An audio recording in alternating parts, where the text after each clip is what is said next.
Good morning and welcome to a snowy, wintry Toronto. Welcome back to Partick Hill Station. I'm Charlie. The other night I was on YouTube. I tuned into Bernie's broadcast, and when I was showing him what I was doing with the layout, he asked me how I had made the arch bricks for the portal that you see here. Well, it's really quite simple. Let me just give you an insight into how it's done. So I took a sheet of the brick paper that I had downloaded, and I cut it I cut it in this direction, so that when I cut the strips, they look like this. I hope you can see that. And then you notice I've creased down the center of this piece of paper. So that's the first step.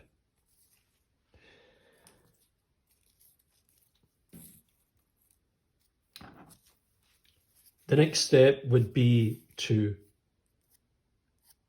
cut the paper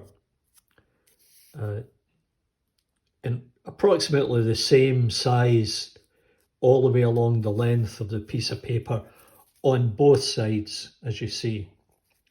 And what that enables you to do is to take the paper and manipulate it. And so what you do is you take the arch and then you place your stonework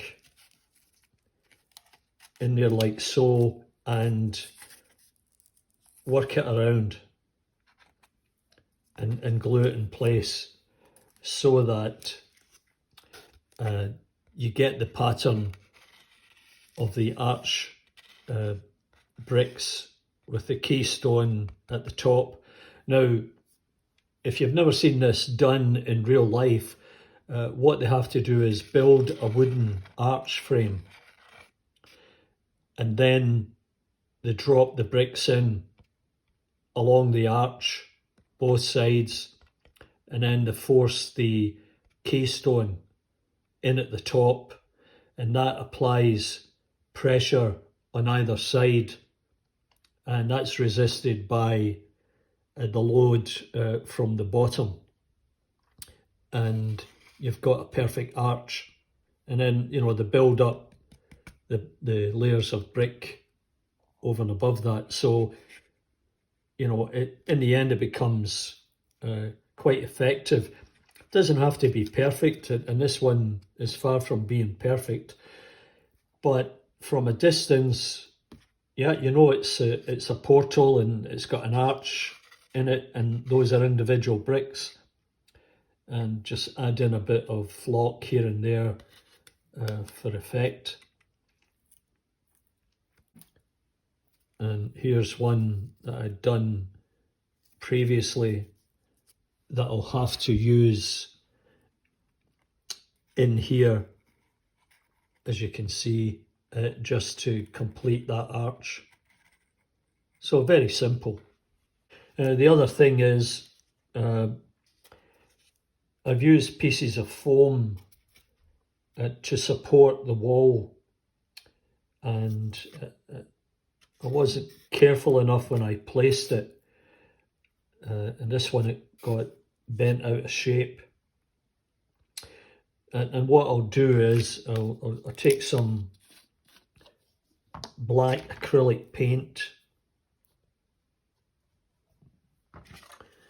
and I'll make sure that the pink insulation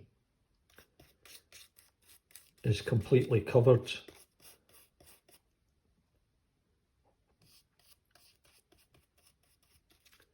So that you don't see it as you're looking towards the tunnel.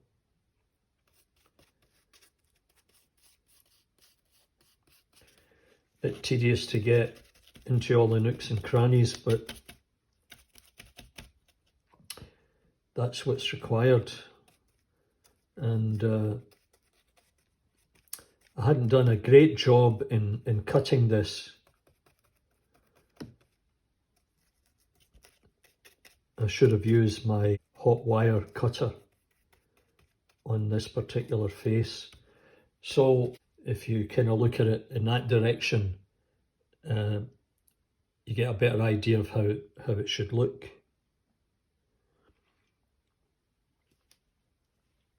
So that's the first thing I wanted to show you this morning. Now the second thing I want to show you is this nice little set here of the Intercity Western Region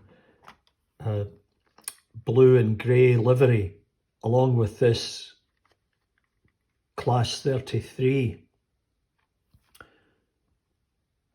Now it's not 00 gauge, and I mistakenly purchased it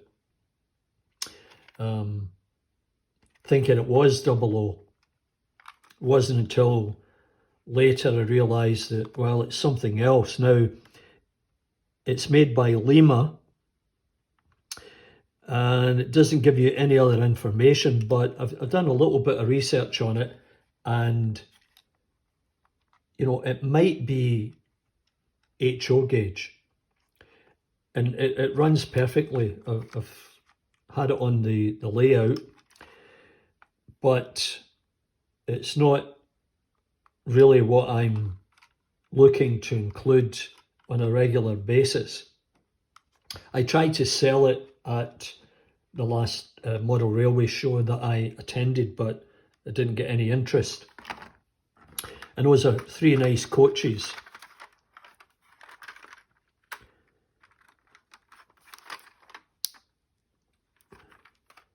They've all got their buffers and in nice condition.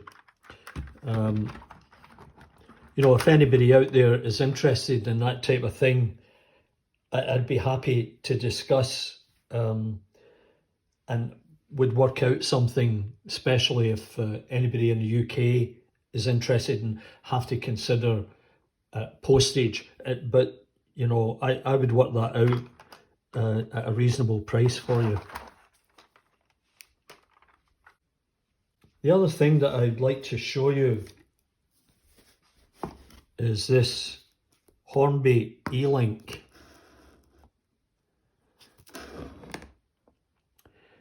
It's a digital unit. Now, this belonged to a friend of mine who passed away. And, you know, I've not opened it, so I really can't tell you much about it.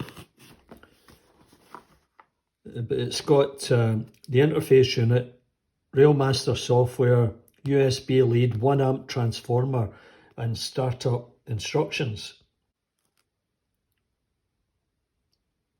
The thing is, it must be run by it says here, the Elink unit must be positioned in between a Windows PC and a model railway.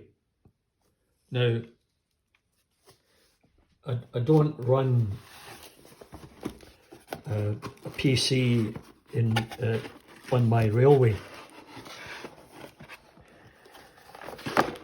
so it's really no good to me. And this thing's never been out the box. It's still sealed, as you can see. Well, it may have been out, but I know that it was never used. You know, and it's got the CD from British Railway Modelling and the Hornby Railmaster. So I really don't know what to do with this. And once again, if there's anybody out there that would be interested in this, and it was, as I say, it was from a friend who passed away. The price on this was $149.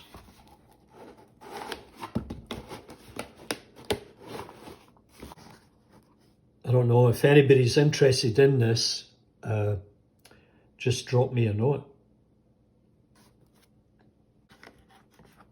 So that's it for today. Short video, hoping that that was interesting for you and might inspire you to do your own thing if you've never tried this before.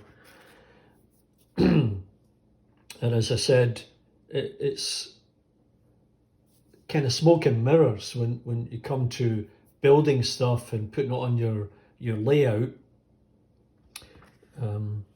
As long as you can make it look somewhat like the real thing, you can always trick the eye with lighting, a little bit of paint, a little bit of flock, and it looks like the real thing.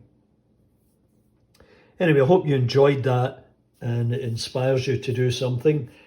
Please remember to give me the big thumbs up if you enjoyed this. And the other thing is, I'm approaching 1,000 subscribers, and that's an enormous event.